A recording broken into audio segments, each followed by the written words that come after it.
What's up, y'all? I'm here with Flame. Yes. Flame, How you doing, bro? glad to hear me. Yeah, glad to be here. We're here today. We're going to talk a little bit about one of your songs off your album Forward, Yeah. which is your most recent album. And the song is called Believe That. Uh-huh. And so, Flame, what is the overall message of this song? You say that people need something different, oh boy. I'm like, yeah, what you gonna give 'em, oh boy? You say you got a message for the people, oh boy. Go to college and treat everybody equal, oh boy. You should get a job, oh boy. You ain't got a problem, oh boy. Stay pure, say yourself to your wedding day, oh boy. That's a good thing. He don't put a ring on it, then don't let him play. That's incomplete. That is not all people need. That does not make you unique. The state of his soul should be making you weak. Our message is more than a challenge. It's more than what morally damaged. You should turn from your sin, cause he's coming again, and eternity hangs in the balance. Does anybody here believe it? I know. Does anybody here believe it? Yeah, so the song fits in a certain place in the album. So I'm kind of setting up a storyline that leads up to that song. But when I think about that particular track, Believe That, what I'm trying to communicate is two things.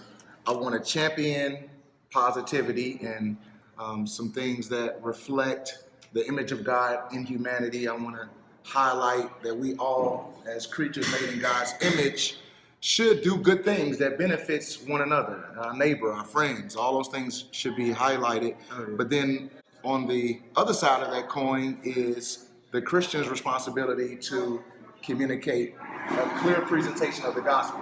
So we want people to understand God's heart, God's mind, the way he feels about life and spiritual things as well.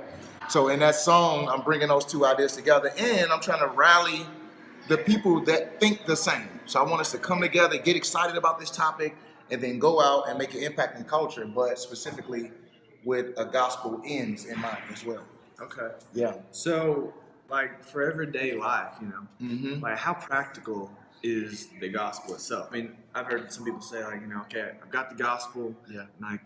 but what we need to do now is move on with life. Yeah. Is that how we live the Christian life? Great question, man.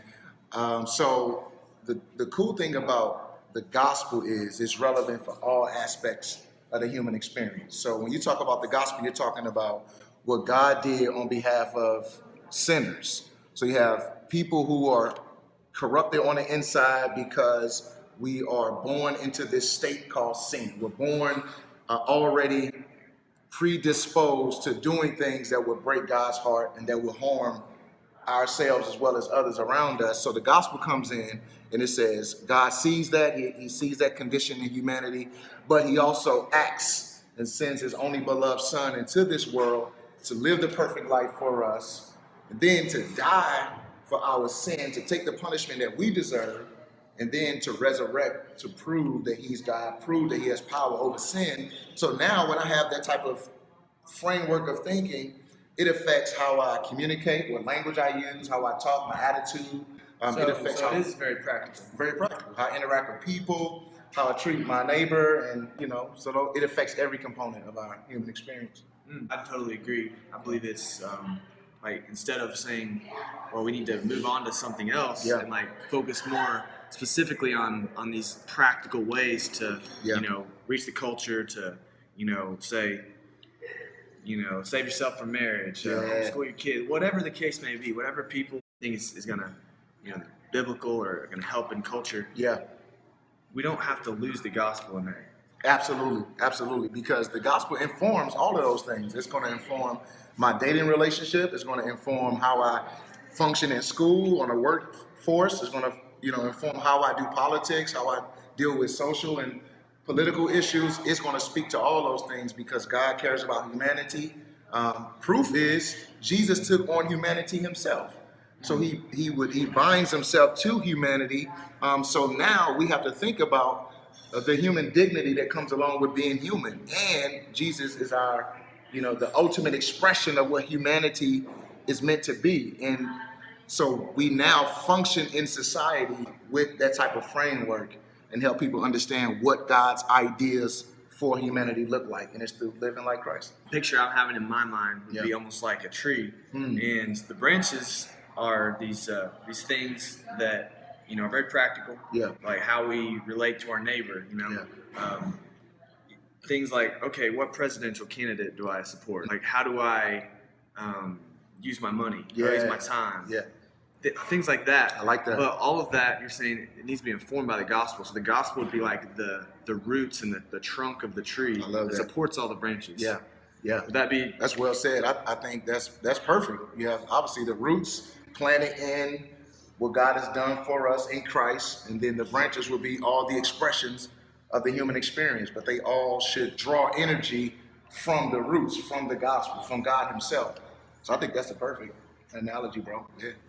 So we need to, as Christians, we need to live life driven by what Christ has done for us. And that should move us to very practical things, and that should show in every area of our lives. This does go out and it kind of seeps out into the rest of my life. Yeah. And it's going to show, if I really am grasping it, it's going to affect my life. It's going to impact my life. It's like you're having an encounter with a person, not a set of rules, not an exclusive religion, but it's with a person, Jesus himself. And when you behold him through the eyes of the scriptures, and you fall in love with him, then you take on his affections, right? You start to feel what he feels. You start to like what he likes and to dislike what he dislikes. So now you have, that in your mind as you go throughout the course of your day, the course of your life. You're now feeling the emotions and the intensity of this dynamic between you and God, and it's real. It's not like this, religious practice whereby which you just try to do these behaviors and get some deity to like you. It's not that. It's a real relationship with God himself. It reminds me of Jesus, what he said in the book of John. He said, he that abides in me and I in him, the same bears much fruit. Yeah. And so he doesn't say if you abide in me, you might bear some fruit. He said you will bear much fruit. Much fruit. Yeah. So that's what we need to be doing. Like like the branches of a tree. Yeah. Like little different twist on that analogy, but Jesus needs to be our vine, and we're his branches, and we need to be constantly drawing to him for, in this analogy it would be the sap. Yeah. But what that would be for us is what runs our life. Like the lifeblood of our life needs to be rooted in Christ, rooted in the gospel, and what he's done for us. And that will affect our life, and we'll bear much fruit. Yeah, I love that. Thank you all for joining us.